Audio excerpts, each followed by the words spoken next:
Surprise! And hello and welcome back to Supposedly Fun. My name is Greg and I am here today to do a Pulitzer Prize deep dive for 2023. I was not planning to do this week. I was thinking that this would be way in the future, but circumstances turned out in a way that I am able to do it, and I feel like now is the time to do it. So basically, in my Pulitzer Prize predictions for 2023, I'll have that video down below. I'll have my reaction video down below. I'll have a lot of Pulitzer videos down below, as well as a link to a post on my website with all of this information and more, because I'm going to try to save time by cutting some of it out. But anyway, in my Pulitzer Prize predictions for 2023, my heart wanted to see Barbara Kingsolver's Demon Copperhead win the Pulitzer Prize for fiction, but my brain told me that Hernan Diaz's Trust had a better chance. It never occurred to me that they would both win. For the first time, there was a tie for the Pulitzer Prize for fiction, and my brain nearly broke. If you watched the reaction video, you know exactly what I'm talking about. Like, I was freaking out when there was a tie. I was freaking out when Demon Copperhead was one of the books. It's a lot. I usually give a bit more time before even considering a deep dive on recent Pulitzer winners, but in this case, it feels like there's a bit of urgency to do it now. For one thing, I've already read both of the winning novels, and fairly recently, so I'm capable of doing this without needing a reread. For another, I've seen a lot of people asking questions about how or why this happened, and since this is an unprecedented situation, I thought I might as well do something unprecedented and release my deep dive the same week that the prizes were announced. This is going to take a different format from other Pulitzer Prize deep dives because, well, there are two books that we're going to need to talk about. And since these wins are so recent, I'm not going to take a look at historical context or perspective on these books as I usually would. I will not be questioning whether or not these books qualify as the great American novel. It will be up to future generations to decide that. I will say, though, I think Demon Copperhead has a better chance at being part of the great American novel conversation, both because of its subject matter and the fact that it has already secured a legacy as a writer who I think is going to last into the future. I think we'll be talking about Barbara Kingsolver for a long time. As usual with Pulitzer Prize deep dives, I will also have timestamps down below so you can navigate around to different parts of this conversation. And I'm going to try to talk about these books one at a time and not lump them together a bit. So first, let's do very brief conversation about what these books are about. And we're going to start with Demon Copperhead. Here is the citation for Demon Copperhead from the Pulitzer Prize website. A masterful recasting of David Copperfield, narrated by an Appalachian boy whose wise, unwavering voice relates his encounters with poverty, addiction, institutional failures, and moral collapse, and his efforts to conquer them. Moving David Copperfield from Victorian England to 1990s Appalachia, Barbara Kingsolver tells a powerful story about growing up and coming to terms with what has happened to you. It is at once personal and political. It is both grand and intimate in scope. Demon Copperhead is a novel that shines a light on what it is like to survive when you are at your most powerless, underage, underprivileged, parentless, and poor. Now, let's talk about what Trust is about. Here is the citation for Trust from the Pulitzer website. A riveting novel set in a bygone America that explores family, wealth, and ambition through linked narratives rendered in different literary styles, a complex examination of love and power in a country where capitalism is king.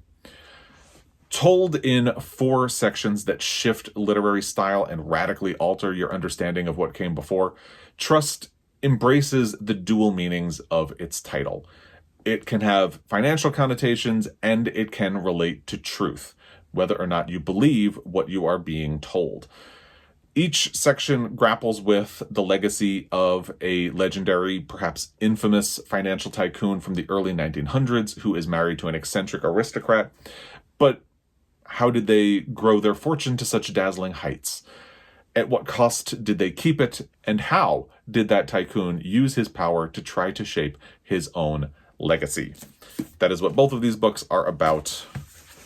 Let's get into the big question. How did this happen? The short, honest answer is that we don't know, and we probably won't ever know either. Just being honest.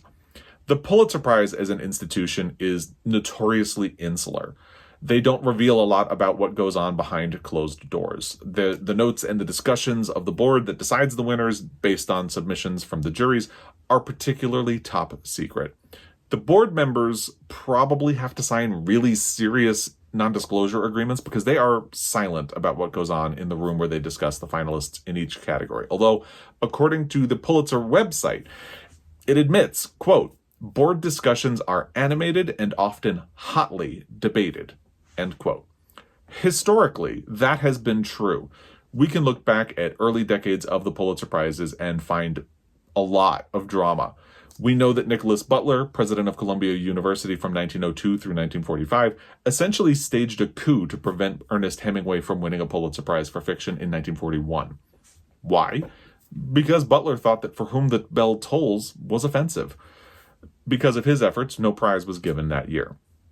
We also know that board members have resigned in protest because they didn't agree with the winner. We know about instances where jurors went rogue to advocate for a book that was not the consensus choice of the jury. One could be forgiven for assuming that the meetings of the Pulitzer Board are filled with more drama and power grabs than an entire season of Dynasty. However, these situations were embarrassing for both Columbia University, which administers the prizes, and for the Pulitzer Prize board members. That is probably why the board has become more and more secretive over time. They don't want any dirty laundry aired in public. And this is where the Pulitzer Prize differs from a lot of other major literary prizes. Not only because the Pulitzer Prize is partially a journalism prize, it's largely a journalism prize, but because it doesn't take the same format. It's a lot more secretive. You don't know who the jurors are. And the reason you don't know who the jurors are in advance is that they want to discourage lobbying for the prize. So it just has a very secretive, insular structure compared with, say, the Booker Prize. It also means that the board doesn't really comment on anything. They don't explain their decisions, they don't respond to questions, and they don't make statements beyond anything that is said in the actual prize announcements. Think back to 2012 when there was a wild backlash to the board's failure to name a winner in the fiction category that year. They've never attempted to explain what happened. The only details we have gotten came from the jurors for that year who spoke out in defense of the process they had undertaken to present the board with 3 finalists. If the Pulitzer Board won't respond to questions about that incident, it's likely they won't offer any explanations as to how we got the first ever tie in the fiction category. You might be wondering if the jury could explain what happened. Unfortunately, they probably can't. The jury selects the finalists, and that's the end of their role. According to the official rules, the chairperson for the jury can submit a report to the board explaining their selections, but they are not supposed to rank the finalists or make an official recommendation anymore. That used to be the case, but it doesn't appear to be the way it works now. The board takes it from there. The jury from 2012 didn't even find out that the board hadn't selected a winner until the rest of the world found out during the prize announcement. All of that is to say that all we can do is guess. I sincerely doubt we will ever get an answer from the board about how or why the tie happened. If the board does release a statement or if we get updated information, I'll do an update. But until then, feel free to take everything I'm about to say with a grain of salt. It is speculation on my part. I talked about this a bit in my fever dream of a Pulitzer Prize reaction, but here's what I think happened, divided into 4 steps. Step 1, no gaming. I mentioned in my deep dive on last year's winner, the Netanyahus, that a lot of people tend to assume that the structure of the Pulitzer Prize causes fiction jurors to try to game the system in an attempt to control who the winner will be. Looking at the finalists year after year, I don't see a lot of evidence that this does happen, but there's no denying that each jury interprets their mandate differently. As a juror, do you have an obligation to select critical favorites or best-selling books that the public is probably already aware of? Do you use your platform to try to elevate a book or author that you would like to see gain recognition? Do you attempt to honor an author who you think deserves to win a Pulitzer Prize but hasn't yet? Do you offer up a book that you think feels politically or socially important for the current moment? Or do you do a combination of all of those things? Last year's jury clearly had a preference for books that they considered to be lesser-known gems, because all three finalists were relatively obscure, especially to the casual reader. Even I, someone who talks about books online every week, had only heard of one of them when the prize was announced. But that doesn't mean that they were trying to game the system. It just means they had a specific criteria that they used to consider the options that were presented to them. You could potentially point to 2011 as a year that had a little gamesmanship, because there were two heavy favorites for that year: Freedom by Jonathan Franzen and A Visit from the Goon Squad by Jennifer Egan. Only one of them was a finalist, and that probably cleared the deck for Goon Squad to triumph. Admittedly, Jonathan Franzen is not for everyone. I DNF'd Freedom and never looked back, and maybe the jury for that year agreed with me. Or maybe they made a path for Goon Squad by not including what they saw as its stiffest competition. Something that feels refreshing about the finalists for 2023 is that it feels like the jury didn't care about stacking the deck or using their platform to promote anything. It doesn't feel like they cared about gaming the system, because Trust by Hernan Diaz and Demon Copperhead by Barbara Kingsolver were the 2023 version of Franzen v. Egan. They were the most consistently recognized books of the year.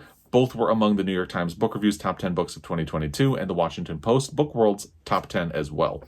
When both books popped up on both lists, I said that I felt like a battle royale was building for the Pulitzer, a true two-way race for the prize. And, even then, I still would never have guessed how accurate that turned out to be. I'm not trying to give myself credit, because I never would have guessed what actually happened. But it is interesting that it turned out the way it did. So step one is pretty simple. The jury didn't attempt to game the system. They didn't try to show a preference for one title over the other. They just made both of them finalists and left it to the board to decide. And that feels very refreshing.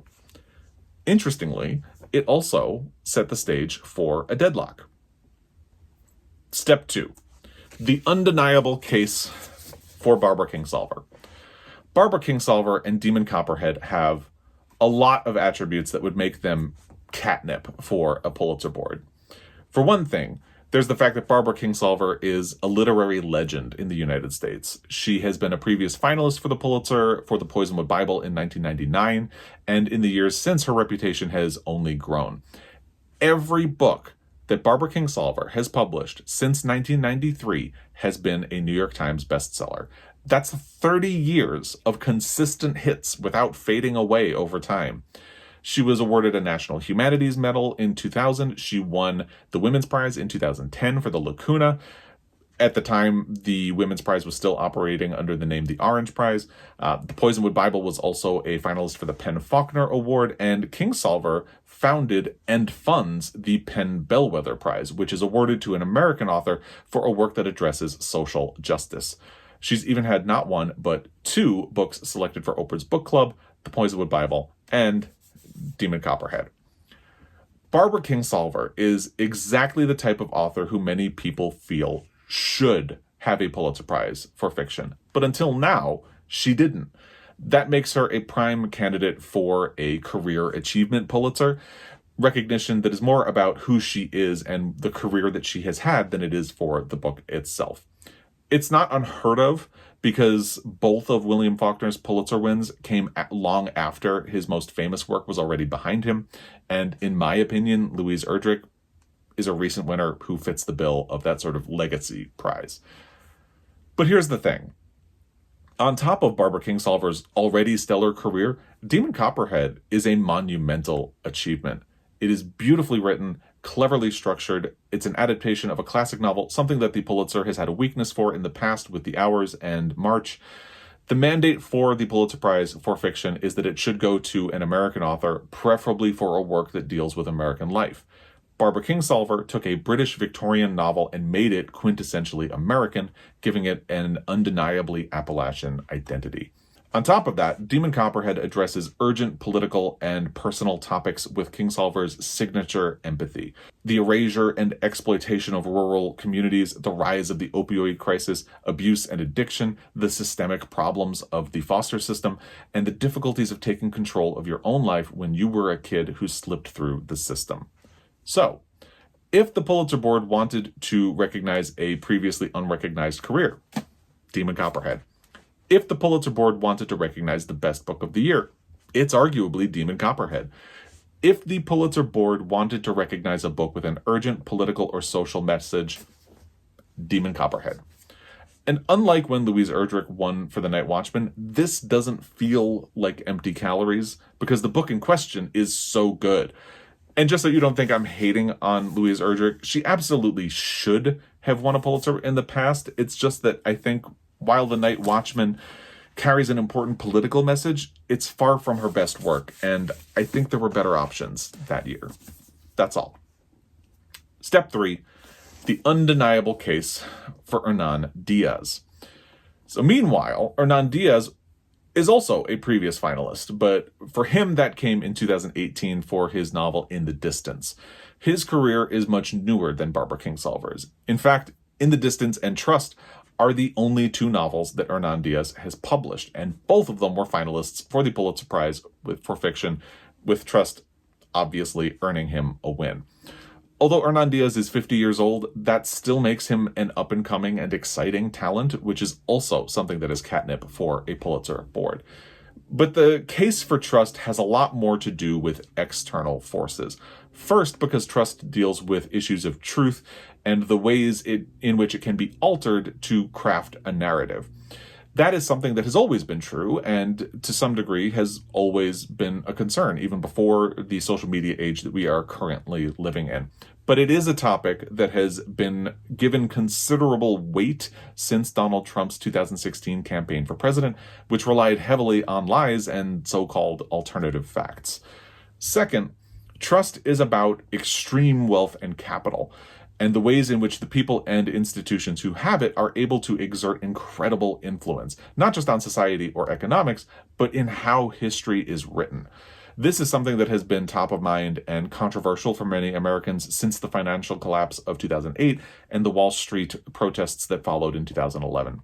It was amplified by the pandemic, a time when many Americans were displaced and left in desperate financial conditions, while many wealthy people and corporations managed to grow their wealth even further. Third, and most unpredictably, economic circumstances in 2023 have made Trust seem like even more of a topical and timely novel. In recent weeks, in the United States, there have been bank collapses, talk of bailouts to prevent further bank collapses, and the United States is poised to default on its debt thanks to a debt ceiling standoff between Republicans and Democrats. Now, I don't know when the jury hands off the finalists to the Pulitzer Board. All I know is that according to the rules, the awards are handed out the Monday after they deliberate. But it's reasonable to assume that the board was reviewing the fiction finalists while all of this was going on in the world. Obviously, I don't think Hernan Diaz feels pleased that Trust ended up being so topical, but there's no denying that the news cycle became a perfect storm to prove to the Pulitzer Board that they needed to pay attention to this book. That leads us to step 4, deadlock problems. So we've seen that there are incredibly solid cases to be made for 2 of the 3 finalists. And I don't mean to overlook the third finalist, the Immortal King Rao. I'm sure there's a solid case to be made for why it could have won as well. It's just that with such a strong case to be made for the other 2 finalists, it probably didn't factor into the voting in a significant way. And at the end of the day, the tie was between the other 2 finalists. So here we are. The rules that are posted publicly don't say what, if anything, the board is supposed to do in the case of a tie. All I can find online is a reference made by Maureen Corrigan, who was a fiction judge in the infamous 2012 year, indicating that the prize is decided by a majority, not a plurality. That means that it doesn't matter if a book gets more votes than its competitors unless it manages to get more than 50% of the board to vote for it. You have to get half in order to win. That probably means that while either Demon Copperhead or Trust may have managed to get more votes than the other, neither was able to get the statistical majority needed to declare victory.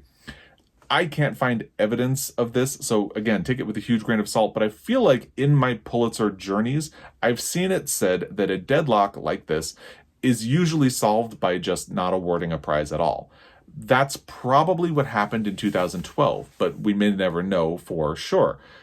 And of course, it's possible that the majority policy Corrigan referenced isn't used anymore. The board may have changed the way it votes, and we as the public would not have to be informed of that. Regardless of how we got to a deadlock, it's clear that we got there.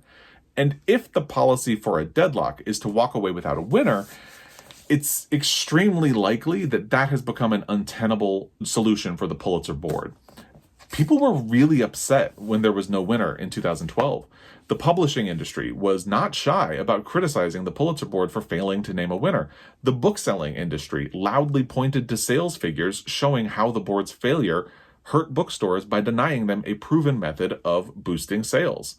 The jurors for that year publicly spoke out and shamed the board for not fulfilling their responsibility. Back in the early days of the Pulitzer Prize, it was fairly common to skip a year. It happened 3 times in the 1970s alone. It's unacceptable now, and what happened in 2012 proved that to the Pulitzer Board. Therefore, the best solution to break the deadlock and avoid controversy would probably be to do something unprecedented. Allow them to have a tie. Do I know for certain that this is what happened? No. Once again, I need to remind you that this is me speculating. If anyone has the receipts for what went on behind the scenes or how the rules work, please let me know. I would love to know. Until we know better, to me, it looks like 2 books made an undeniable case for why they should win, splitting the vote among the board so neither could get a majority. And the board decided to allow a tie in order to avoid a repeat of what happened in 2012.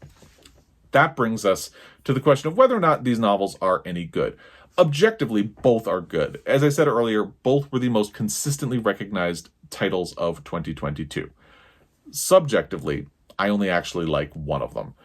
Let's start talking about Demon Copperhead. This was my favorite read of 2022. You can imagine then that I love it. If you watch my reaction to the 2023 Pulitzer announcement, I was extremely stressed because I desperately wanted Demon Copperhead to win, and I felt convinced that Trust was going to take it instead. I freaked out when they both ended up winning. What I love about Barbara Kingsolver is how humane and compassionate her novels are. They can brim with anger or frustration and not feel overbearing.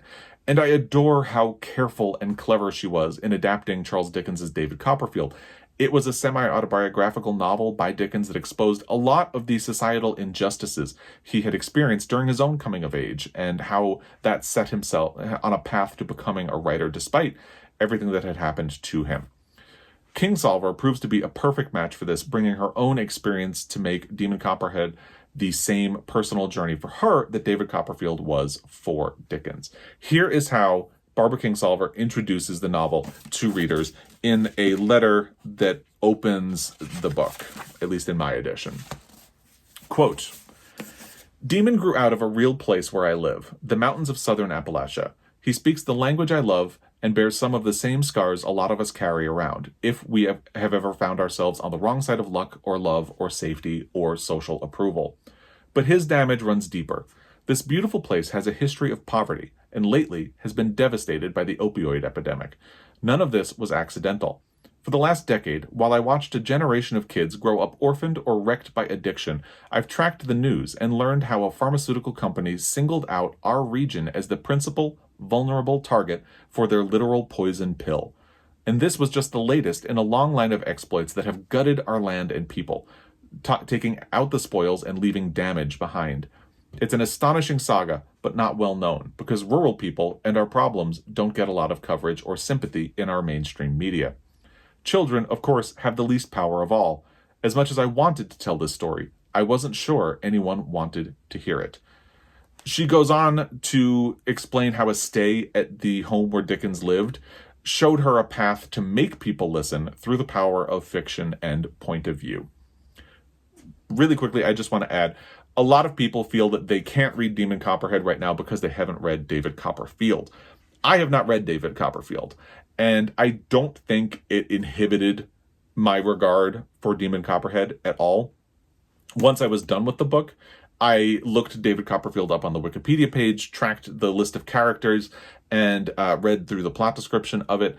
And it was fun after the fact to see how cleverly Barbara Kingsolver had updated the plot and how she had made little trims here and there to simplify things and sort of make the narrative move a little more smoothly.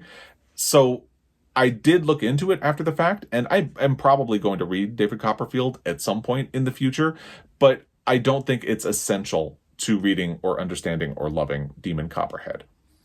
Now, because I love this book, I've had some people tell me what they didn't like about it over the last few months. And to be honest, I feel like a portion of them misunderstand what Demon Copperhead is. There are complaints that it is episodic, and it is, because it's adapted from a novel that was originally published in serial form. Or people say that Kingsolver's plotting is unbelievable, but Dickens created this plot, not Kingsolver. Or the complaints are some variation of that. As an aside, even if you discount that David Copperfield was originally published in serial form, I still think the story itself lends to a episodic structure. Demon gets kicked around to different places and never gets to properly land and settle in. Each new situation drastically alters his circumstances. If you feel disjointed by all his movement, imagine how he feels. The other portion of people who have complaints with this book is people who have complained that it feels unrealistic that so many bad things happen to Demon Copperhead throughout the course of the novel. Now, please know, this is not a value judgment on people who have said this to me, but I feel like it reflects a lack of knowledge or understanding of what life is like for many kids who end up in the foster system. No kid ends up in the foster system because their life has been fine up to that point. I have been a foster parent, and I have known a lot of kids who have been in the foster system. Their stories are not mine to tell, so I won't get into examples, but they are very much in line with what happens to Demon Copperhead. And I don't want to harp on this because, again, I don't think anyone who feels that Demon's life is unrealistically bleak is a bad person. I just think they probably don't know what these kids go through.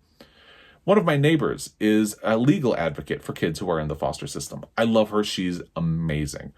She has been reading Demon Copperhead very slowly for the last month. She loves the book, but she finds it so similar to situations that she experiences in real life when she gets involved with these families, and it's frequently a little bit much for her to go from work to a book that so accurately portrays her work. So she needs a little bit of distance, and that's why she's going through a little bit slowly. And if you don't want to believe my experience, believe hers, because that is how accurate Demon Copperhead is. And some people don't feel that the book is unrealistic, but they do feel that the novel is unrelentingly miserable. But I read this book and I feel hope. I feel love and compassion. I feel a burning desire to make things better in the future. I feel the desperate wish that people will read this and understand. I think about what Kingsolver said in her introduction. As much as I wanted to tell this story, I wasn't sure anyone wanted to hear it. If you don't like it, I understand. But I love it. Now let's talk about Trust and whether or not it is a good book. Trust is a novel with 4 very different sections. As I said earlier, each section challenges your understanding of what came before. First, we read excerpts from a novel about a financial tycoon. Then we read excerpts from a memoir by a financial tycoon who appears to be responding to criticism from a novel that featured a thinly veiled version of him. As an aside, Diaz structures the novel in such a way as to suggest that the excerpts that are being featured in the book are part of how the history that exists is being framed for you, the reader. You are only getting portions of the story that have been selected for you in order to prove a point. Anyway, the third section follows a woman who has a surprising connection to that financial tycoon, who at this point has been dead and buried for a long time. And the final section consists of diary entries. I'm going to try to avoid spoilers. Unfortunately, that means I can't talk about a lot of these sections of the book that I found the most interesting. One of my problems with Trust is that I didn't like the first 2 sections. That's half of the novel. In fact, I was so bored that I seriously considered putting the book down and walking away. I texted a friend who had read it and asked him if the book was about to get any better in the second half. He said that it would, but he wasn't sure that it would be worth sticking around for. I did, and to my surprise, I absolutely loved the third section of this book. And then I thought the fourth section was just fine. The fourth section depends to a degree on a twist. Again, no spoilers. And I saw the twist coming early on in the novel. So it wasn't surprising to me, which meant that Trust ended with a whisper when it was supposed to end with a really loud bang. Needless to say, it isn't great when you only like a quarter of a novel. In my opinion, Diaz could have scrapped the first two sections completely. If he expanded the third section, he could have easily incorporated the essential plot elements from the first two without making the reader labor through half the book to get to the good stuff. I think you could make the third section the plot of the book and maybe sprinkle excerpts from the novel and the memoir in between chapters. I even think he could have incorporated the fourth section once you get further along in the story, or even just ended with the diary entries on their own. To me, that would have been a much more successful novel. At the same time, I realized that would mean sacrificing the tricky structure of Trust, which is one of the primary things people who love this book praise. And I get it. Each section of this book is a prism. It takes the light, bends it, and you end up seeing something very different from what happened before. I think Diaz is a good enough writer that he didn't need the trick. Your mileage may vary. You might disagree with me, and that's fine. To me, it's just a lot to ask a reader to slog through half of a novel for it to begin in earnest. Therefore, I'm never going to love or be excited about Trust, but I do want to read more of Hernan Diaz's work, and I do like the ideas behind this book. I like what Diaz is trying to say. I just wish I liked the book itself more. Even so, I think the reason I'm okay with 2023 ending in a tie for the Pulitzer is because I don't actually dislike Trust per se. I would certainly rather reread Trust than ever think about reading the Netanyahus again. I can respect Trust because I can understand what Diaz is doing, and I like it. I like what he's doing. It's just a flawed package to me. I'm going to skip through some of the things I would usually do in a Pulitzer Prize deep dive. The only one I want to touch on is that the question of whether or not there are adaptations or sequels of either. Obviously, there are no sequels right now because they're brand new. But Trust is set to be adapted into a limited series for HBO with Todd Haynes attached to direct and Kate Winslet attached to star. Hernan Diaz is also attached as an executive producer. Now, let's jump to talk about what was the competition for the 2023 Pulitzer Prize for Fiction. The only finalist that did not get to win is The Immortal King Rao by Vauhini Vara. It's a debut novel that, like Trust, examines the role of capitalism in society. Unlike Trust, it blurs the line between genres, flirting with speculative fiction and dystopia to tell the story of a world run by a board of corporations and a family caught in the tide of history. I haven't read it, and at this time, I don't plan to, but it sounds interesting. If you have read it and think I should change my mind, let me know in the comment section down below.